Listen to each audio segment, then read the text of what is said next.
Hi there everyone, my name is Zach and welcome to my channel. Amongst other things, I'm a reenactor and a jouster, and today I'm going to be giving some feedback on some reenactment or LARP kit that people have sent me. So I'd just like to say before we start that this is something that people have signed up for. I'm not just going around and picking random kits. I went on a group called Medieval Kit Posting on Facebook and asked for volunteers to do this. So I'm not just slating people's kit, and hopefully in watching this you'll see that that's not my aim at all. It's to have a look and see the good parts of someone's kit, but then also give some positive constructive criticism on how to improve. The reason I want to do this is because that was really helpful for me in getting my kit sorted and obviously I don't feel like mine is ready yet. I don't feel like mine is complete. I don't think it ever will be, but I think that constructive criticism and honest feedback is really important. But we will try and keep it positive in a positive way as well. I'm not going to be going through these kits with a fine tooth comb, picking on every single possible problem. I'm not a stitch counter or anything like that. It's just helping people with their armor, hopefully getting them to the point where they're really, really happy with the armor that they have and the kit that they have. So let's have a look at some of this armor.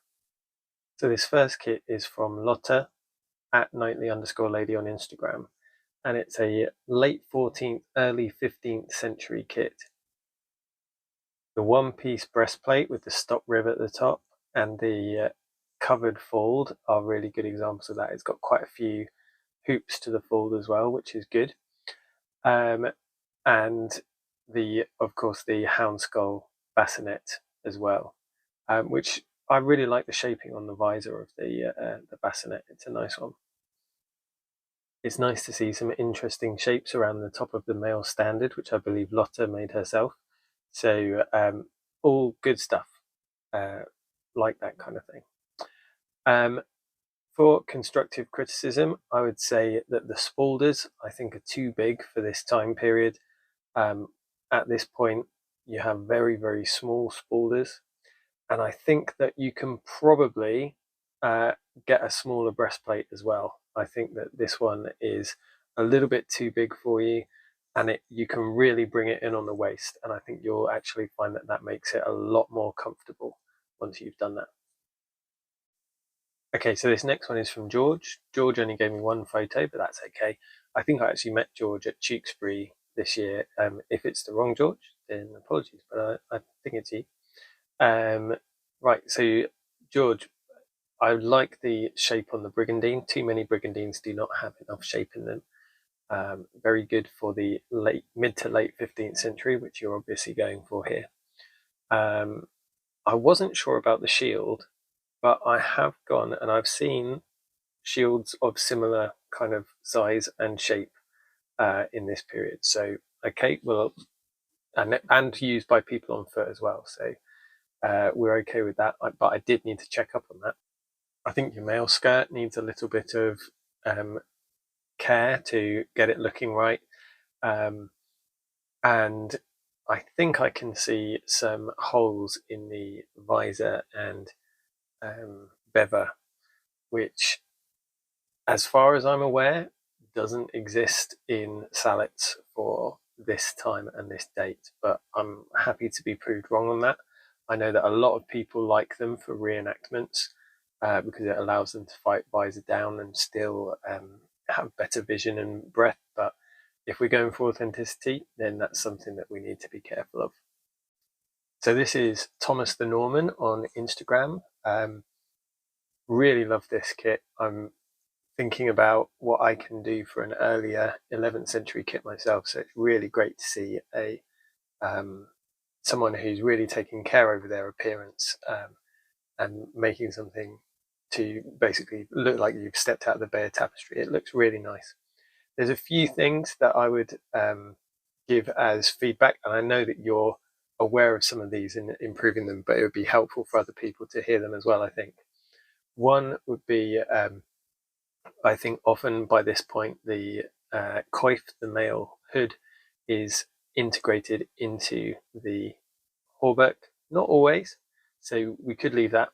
Another thing is that on the Bayeux tapestry, at least, most of the people there wearing swords are actually wearing the swords underneath the mail, and the sword hilt comes through the mail shirt. So the mail shirt is not belted at the waist.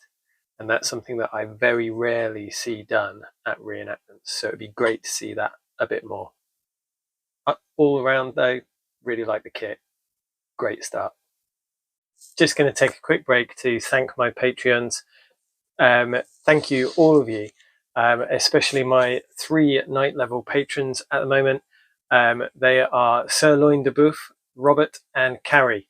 And Carrie is actually my mum. So if you want to join my mum in supporting me in this channel and all that I'm doing, then head over to Patreon and you can find the link in the description down below.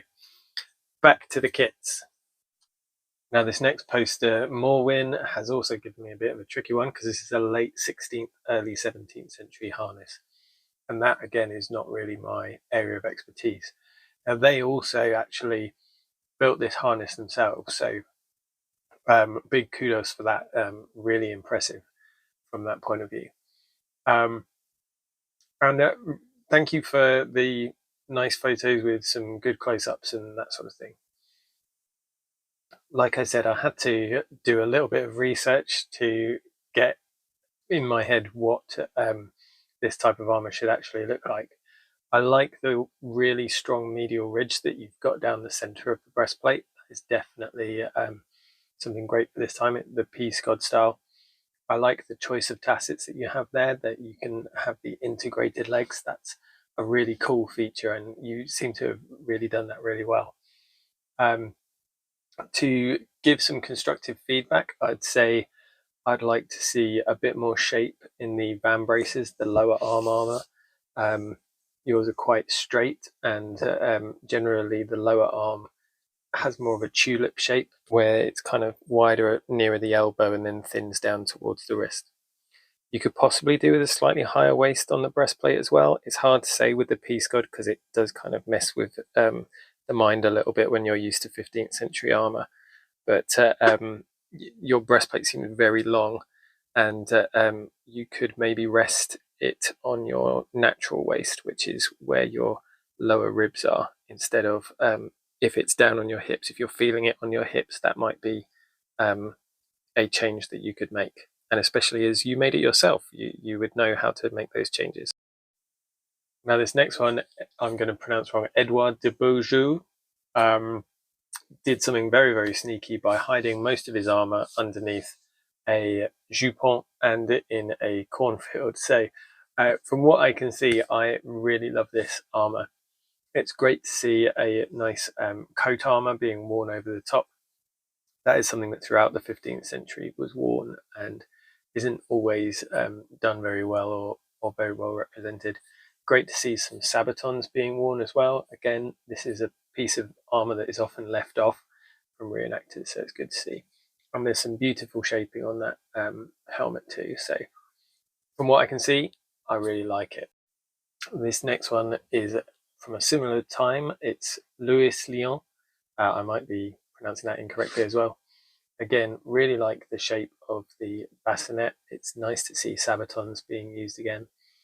I really like the smaller spaulders that are integrated into the van braces. That's definitely something that is early 15th century, late 14th century. It's perfect for this harness. Really nice to see the smaller wings on the arm harness and leg harness as well, which is correct for this time period. If I am going to be critical, I would say that maybe the van brace, the lower part especially, down to the wrist, is maybe just a little bit too long for you, and you might find that gives you some pain in some fighting situations. Overall, really like the armor, really like the kit with the coat armor as well, so great job. Thank you for making it through to the end screen. The algorithm really likes it when you do that, so thank you very much. That is a great way of supporting the channel. If you want to support the channel in other ways as well, you can subscribe if you haven't already, or you could like, or you could share, Or if you really want to help the channel grow, then Patreon is a great way to do that. I've got loads of projects in my head. I've got loads of things that I want to do. And Patreon is a great way that you can help me to make those things become a reality. Thank you so much, guys, and I'll see you in my next video. Bye-bye.